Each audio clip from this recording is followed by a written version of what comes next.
saneamento sendo muito onerados pela operação das estações.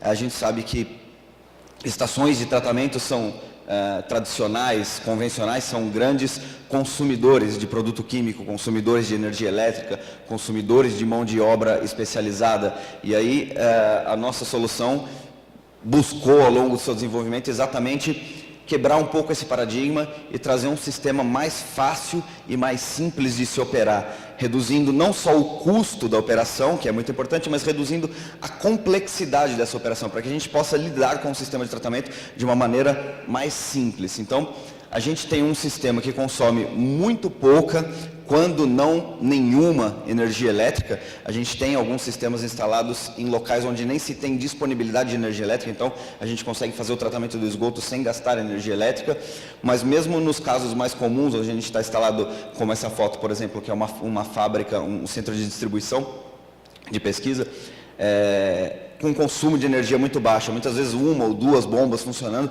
são muito mais do que o suficiente para o nosso sistema funcionar. A gente tem uma manutenção rotineira desse sistema que é muito semelhante a uma jardinagem comum. Então, quem tem jardim em casa, quem mora em condomínio que tem área de paisagismo, sabe que é uma operação cotidiana bastante simples, apesar de muito importante e de ter que ser feita efetivamente. Não se pode simplesmente deixar o sistema lá, ele precisa dessa operação, mas é uma operação simples. O nosso sistema não consome nenhum tipo de produto químico, então não fazemos nenhuma dosagem de produto químico ao longo de todo o tratamento. E outra coisa que impacta bastante no custo e na complexidade do tratamento, a gente não tem aquela geração rotineira e cotidiana de lodo como os sistemas mais convencionais, como lodos ativados, como vários outros sistemas de flotação. O que acontece? É claro que existe uma retirada de sólido do efluente, todo o sistema de tratamento precisa fazer isso, mas a gente projeta o nosso sistema de uma forma que esses sólidos que são retirados sejam mantidos dentro do sistema durante 5, 10, 15 anos, isso varia de projeto para projeto, e essa retirada é feita então com essa periodicidade de 5, 10, 15 anos de operação. E a outra grande vantagem é que esse sólido, quando retirado, é um lodo já bastante desidratado pela própria ação física do filtro e um lodo já mineralizado, já inertizado pela ação das próprias bactérias e das plantas. Esse lodo vai sendo retido lá dentro e vai sendo tratado ao longo desses 5, 10 anos, então quando você retira, você tem uma matéria praticamente inerte. Na Europa nós temos já licenças em alguns sistemas que nós operamos para vender esse material para que ele seja valorizado biologicamente em agricultura, em algumas atividades onde ele pode ser aplicado. A gente tem, falando também em funcionalidade, e aí voltando a falar de um sistema de tratamento, voltando a falar de eficiência, voltando a falar de resultados, a gente tem resultados de tratamento que hoje são muito semelhantes, e muitas vezes até melhores do que os sistemas mais tradicionais que nós conhecemos. É claro que quando a gente fala de outros sistemas, você tem uma gama muito grande, você tem coisas desde lagoas que praticamente não operam equipamento nenhum, até sistemas mais modernos de membrana e coisas assim, mais tecnológicas. Então, comparar resultados, quando a gente fala de muito semelhantes às tecnologias tradicionais, a gente está falando daquelas tecnologias mais aplicadas, daquelas tecnologias que a gente conhece, de flotação, de lodos ativados, de lagoas, que são as soluções efetivamente tradicionais no nosso país para tratamento de esgoto. A gente tem uma água, contando com essa eficiência, a gente tem então no final uma água que é passível sim de várias formas de reuso. A gente tem sistemas hoje já com reuso instalado, e essa água sem nenhum tratamento adicional, ela já está pronta para reutilizações diversas, desde que sem contato humano direto, por conta de desinfecção. Então a gente tem descarga de vaso sanitário, rega de área de paisagismo, lavagem de piso, lavagem de veículos. São atividades que no Metcalfe ele classifica como contato humano incidental. Então é aquela água que até pode ter contato humano, mas que não é para atividades em que efetivamente o contato humano é necessário. A gente tem dentro desse sistema, por se tratar de um sistema natural, por se tratar de um sistema com uma operação, a gente costuma falar, muitos dos sistemas tecnológicos operam com concentração naquele minuto, então é uma coisa muito instantânea, é o que está entrando e o que está saindo. A gente trabalha mais com uma capacidade diária, uma capacidade anual de remoção de poluição. Então a gente tem um sistema uma resistência muito grande a variações. A gente observa em sistemas nossos de operações que às vezes tem grandes variações de vazão, grandes variações de qualidade e a gente não consegue observar essas variações na saída. O sistema tem uma grande capacidade de absorver essas variações, é claro que dentro de um limite do que é possível. A gente tem nos nossos jardins filtrantes duplicidade ou multiplicidade, porque algumas etapas têm até mais de 2 possibilidades em todas as nossas etapas de tratamento. Isso gera uma versatilidade na operação, uma facilidade na manutenção do sistema, porque você consegue parar partes do sistema para uma eventual manutenção ou para alguma necessidade sem parar de operar. E a gente sabe que quando se fala de tratamento de esgoto, se fala de estações de tratamento, parar a estação é sempre um problema muito grande. Então, dentro do nosso sistema, a gente tem essa capacidade de fazer essas coisas com o sistema efetivamente trabalhando. E uma coisa que chama muita atenção, e para nós também é muito importante, que é a ausência de odores. A gente sabe que estações de tratamento geralmente são áreas desagradáveis, são áreas que as pessoas não costumam frequentar, na maioria das vezes são escondidas, quando é na cidade, fora da cidade ou na periferia da cidade. Quando a gente fala de estações particulares, a fábrica, a indústria sempre bota lá no fundo, no último ponto da indústria e cerca para ninguém chegar perto. E os jardins filtrantes vêm justamente quebrar com esses paradigmas.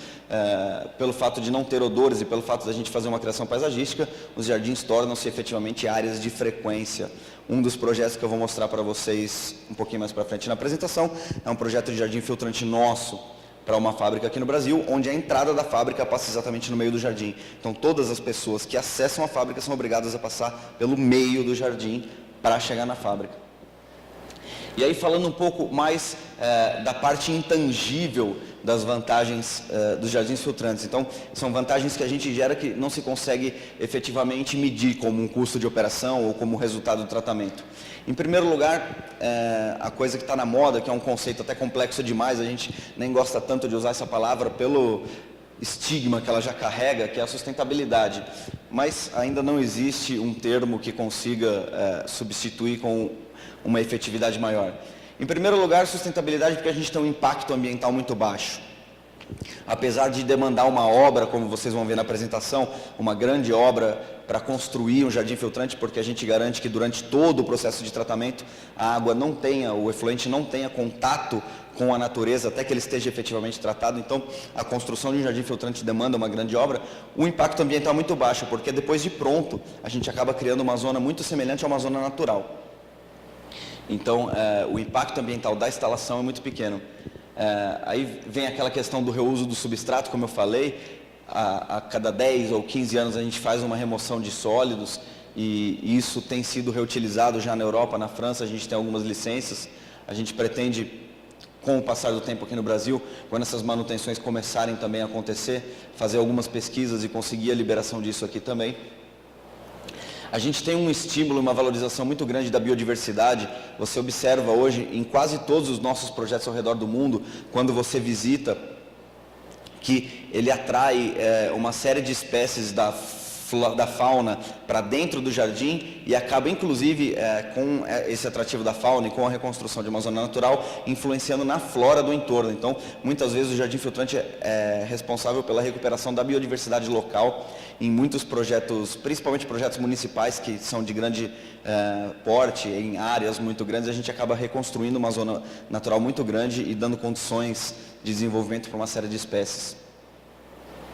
E, além disso, volto naquela questão que eu falei de criar uma área de visitação, criar uma área em que as pessoas efetivamente frequentem, criar uma área de convivência com o tratamento e quebrar um pouco daquele paradigma de sumir com o tratamento, esconder lá no fundo da fábrica, cercar. A gente faz justamente o contrário, a gente cria áreas verdes que são espaços de lazer, a gente tem algumas estações de tratamento até que são parques públicos, que as pessoas efetivamente frequentam e fazem exercícios e fazem esporte e fazem lazer e aproveitam para lazer essas áreas de tratamento.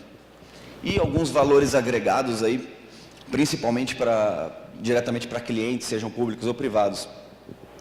Em primeiro lugar, a gente tem projetos personalizados e exclusivos, ou seja, cada jardim filtrante, além de uma estação de tratamento, é um projeto paisagístico exclusivo assinado por um time de arquitetos, assinado pelo Thierry, que é o nosso idealizador. Então, você não vai encontrar 2 jardins filtrantes iguais, a gente não vende produto de prateleira, a gente vende um projeto paisagístico capaz de tratar a sua poluição. A gente tem observado, e aí falando em marketing verde, falando em gerar valor para marcas, os nossos clientes, os que a gente acompanha mais de perto aqui no Brasil, mas mesmo os lá de fora a gente tem algumas boas notícias, tem recebido muita mídia espontânea, muita divulgação por conta da inovação, por conta desses valores do jardim. Então, tem uma revista importante de arquitetura que na última edição colocou um dos nossos jardins de um cliente brasileiro na capa. A gente tem reportagens de televisão feitas em clientes e tudo isso de uma forma espontânea. O próprio jardim atrai isso para os empreendimentos. E aí falando um pouquinho, voltando um pouquinho na questão do resultado, esse é um estudo que foi feito por uma mestranda nossa lá na França, comparando alguns sistemas tradicionais aos nossos sistemas de jardins filtrantes em termos de eficiência. Você observa que em muitos dos parâmetros nós temos eficiências maiores do que os demais, e naqueles que não temos eficiências maiores, nós temos uma eficiência bastante parecida e bastante suficiente para cada tipo de poluente. Nós estamos falando de remoção de matéria orgânica acima de 95% e de nitrogênio, fósforo, tudo acima de 70%, 80%. Então, são remoções bastante expressivas. Aí falar um pouquinho do que a gente faz. A gente tem algumas patentes, algumas tecnologias desenvolvidas em parcerias com universidades, principalmente na França, mas em alguns outros lugares da Europa, para tratamento de água. E aí quando a gente fala de água, a gente trata efluentes, a gente trata esgoto sanitário, a gente trata lodo de estações convencionais e a gente tem também sistemas para despoluição de rios, para tratamento de lagoas que foram degradadas, para tratamento de água de chuva. A gente tem tecnologias também patenteadas para piscinas naturais, que são piscinas que operam sem nenhuma aplicação de produto químico. E quando a gente sai da água, a gente tem ainda algumas patentes, algumas tecnologias desenvolvidas para descontaminação de solo e despoluição de áreas contaminadas e até para tratamento de ar através de filtro biológico, através de filtro em zona de raízes. As tecnologias de solo e ar ainda não estão sendo trabalhadas e aplicadas na nossa filial aqui no Brasil, por uma falta de demanda e pelo nosso foco nesse primeiro momento. Essas tecnologias são muito importantes lá fora porque quando você fala de países como a França, por exemplo, existe muito pouco espaço a se desenvolver dentro de saneamento. Porque hoje, efetivamente, eles